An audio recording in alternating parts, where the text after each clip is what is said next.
It's a Wednesday edition of PFT OT. We usually do PFT OT after PFT Live ends, but because there is no PFT Live and will be no PFT Live until July 29, we just do PFT OT. It doesn't make a whole lot of sense, but what the hell, here I am, and let's talk about the things happening in the National Football League on this fine Wednesday morning. I'm going to start in Cleveland because I love Baker Mayfield. I love the passion. I love the fire. I love the intensity. I love the fact that he's so different from what we usually see in an NFL quarterback in that he speaks his mind. He's largely unfiltered.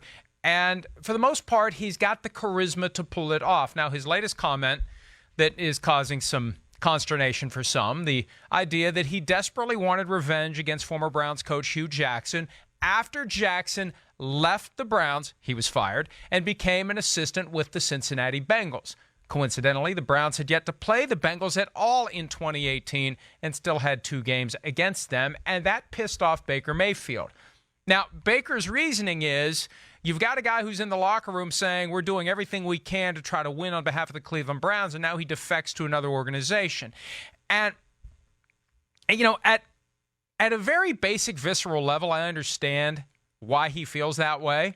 And there's a certain appeal to it. And I think the NFL should love that a young NFL quarterback is pushing this concept because it shows a complete lack of appreciation for the business reality of the NFL. And maybe Baker Mayfield is always going to be this way. You know, my first thought is, he's young. He's maybe a little naive. He doesn't understand how it works yet. He thinks it's like high school or college, and it isn't. And he's yet to get that harsh dose of reality that football really is a business, and maybe he never will. And maybe even if he does, he will willingly play the role of guy who makes everyone else think it's not a business. And that's the key. The NFL desperately wants the fans to not realize that at its core, it's a business. And Baker Mayfield, whether he knows it or doesn't, is saying things that would suggest that it really isn't a business. The idea that there's some sort of an insult that was worked upon the Cleveland Browns because Baker Mayfield, because Hue Jackson, after he was fired by the Browns, went to the Cincinnati Bengals. Well, he was fired, right? And he's got every right to go wherever he wants to go after he's been fired. Now, he was working for free for the Bengals, and maybe he went to the Bengals because he wanted to stick it to the Browns because he was upset about what happened. And maybe that makes Baker Mayfield a little more upset than he otherwise should be or could be or would be. But the reality is Jackson was fired and he can go wherever he wants. And if the Browns wanted to keep Hue Jackson from joining a competitor in the division, you don't fire him. You keep him as your head coach. It's that simple. The other comment from Baker Mayfield in recent weeks that feeds this idea that he doesn't understand it's a business, or he does, and he's just willing to act like it's not a business, the Duke Johnson remarks. The whole idea of get on the train or get off the train, or you're either with us or you're not, when Duke Johnson clearly wants to be traded. And remember, those remarks sparked a backlash, reportedly, from some veteran players who realized that no player should get between a man and his business situation. Duke Johnson's trying to improve his business situation because ultimately it is a business. So I think it's a refreshing attitude, even though it is a very naive attitude from Baker Mayfield, and it could cause some problems if that attitude is ever directed to teammates like it already has been.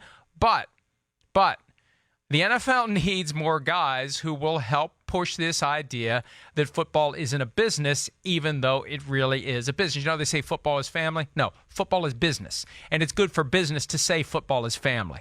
But, you know, that doesn't really fit on a bumper sticker. All right. There's business going on for the Denver Broncos. They are reporting for training camp on Wednesday, physicals and a meeting tonight with Coach Vic Fangio, and then they'll get down to it. They get to report early because they're playing in the Hall of Fame game against the Falcons. They're reporting without second-round quarterback Drew Lock. He is unsigned, and there aren't many guys who are unsigned, but he's reportedly unsigned. This comes from Mike Kliss of 9 News in Denver, because Drew Lock wants a quarterback premium.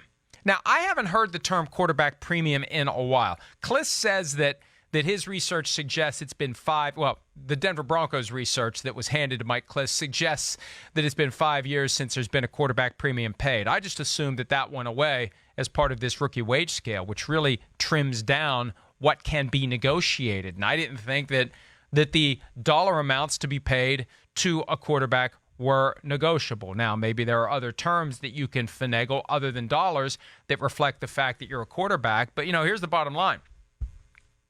The Broncos have to decide, are they going to blink? Whatever it is that CAA wants on behalf of Drew Lock to get him to show up, will the Broncos say, okay, we'll do it because we want this guy here and we want this guy learning the ropes so he'll be ready to go in the event that Joe Flacco gets injured or Joe Flacco is ineffective as starting quarterback of the Denver Broncos. So it's something to keep an eye on because it becomes much harder for a rookie quarterback to contribute if he's not there every step of the way. And he could be a holdout officially today, and he could start missing practices later this week if they don't work out a new contract that would get him in the fold with the Denver Broncos. In Tennessee, there's a lot of optimism about what running back Derrick Henry can do in 2019. He's been kind of up and down so far in his NFL career. Remember last year, second half of the season, he really found the gas pedal. And I spoke to him after a couple of great games. It started with that Thursday night spectacular performance against the Jacksonville Jaguars. And he told me that during the bye week, he went back, studied his film, self-scouted himself, as Chris Sims would say, and he realized he was trying too hard to hit a home run on every play. And he decided he was just going to take what was there and he was going to be patient, and eventually the yards would come, and they came in significant numbers for Derrick Henry in the second part of the season. So this year, reportedly, he's expected to get plenty of carries, plenty of opportunities. And look, if he can stay healthy, this is a guy who can become a battering ram type of a running back for the Titans and make it so much easier for Marcus Mariota to throw the football. And remember, for Mariota, the key is he's got to stay healthy this year or the Titans aren't going to be interested in keeping him around. But for Derrick Henry, the notion that he is going to be the centerpiece of the offense, that he's going to get those opportunities, that he's going to get a chance to build upon what he did in the second half of the season, it's something that could be very, very intriguing for a Titans team that may have an offense far different than what we're used to seeing now in the NFL. We're seeing a lot of teams pass the ball. And I know the Ravens have gone run heavy, or at least they're making us think they're going to go run heavy for 2019. It could be run heavy for the Tennessee Titans, which could be good news for a Titans team that has kind of become forgotten in the AFC South, given the fact that the Texans are the defending champions, that the Jaguars seem to be better, and the Colts are on the rise. But let's not overlook the Titans, because if they can get some consistency, they can be a very, very good team. We saw them, like maybe no other team in the NFL last year, rise up to the level of competition, but then the following week slide down to the level of a team that they should have easily beaten. In New York, the Jets are just trying to get in a position where they can compete with the New England Patriots, or really the other great teams in the AFC, and part of the strategy for doing that was signing running back LeVeon Bell once he became a free agent. And now the question is, how much will they use LeVeon Bell? He's been out of football for a year. He didn't show up for much of the offseason program.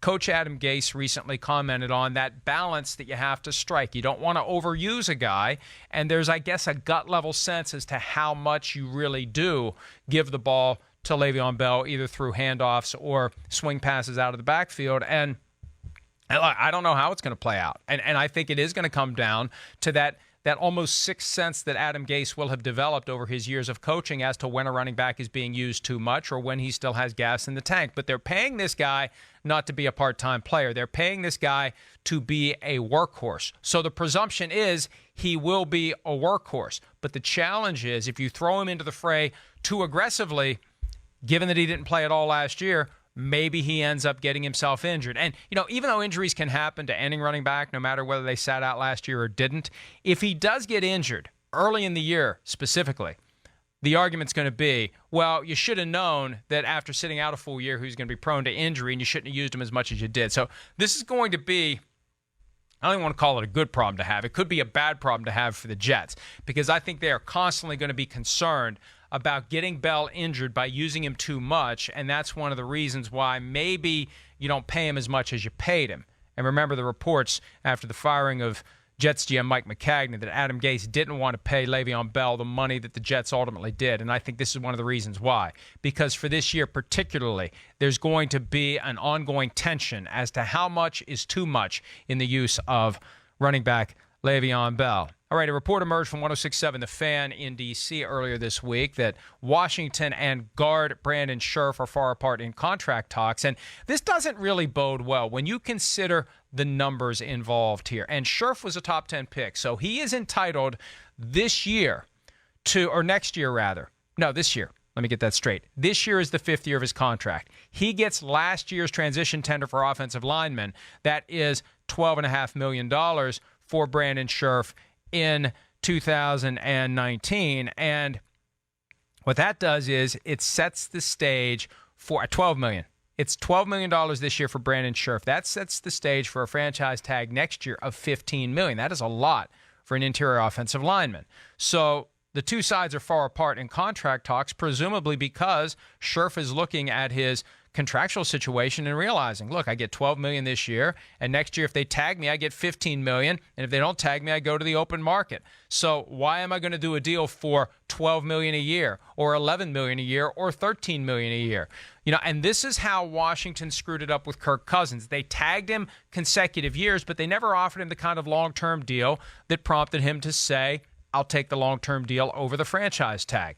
Cousins chose to go year to year because of the quality offers made by Washington, and Scherff could do the same thing. And if he does, he'll make $33 million between 2020 and 2021. That's $16.5 million a year. That's an average higher than any offensive lineman currently in football. So Scherff has the leverage here.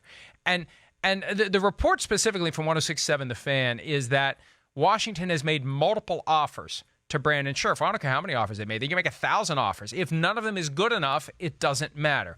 Scherff has the leverage by virtue of the fact that he was a top 10 draft pick, and now entering year 5, $12 million, $15 million in 2020, $18 million in 2021. It's very easy to do the math and figure out what he should be asking for on a long-term deal, or more accurately, what Washington should be paying if they want to work something out and keep him around and, for a change, find a way to financially reward one of their own guys instead of having good young players who get started with Washington, become free agents, and get paid elsewhere. I think it's very powerful to find ways to sign those guys and keep them, and keep the signing of veterans who made their way with another team, and give those strangers to the organization big money. You keep that to a minimum. That's the way to get the most out of your young players, because you're letting your young players know if you do everything that's expected of you, you too will be getting a financial reward without having to change teams. That's it for this Wednesday edition of PFT OT. We'll do it again on Thursday. We'll do it again on Friday. And we will be posting content all day long, every day of the year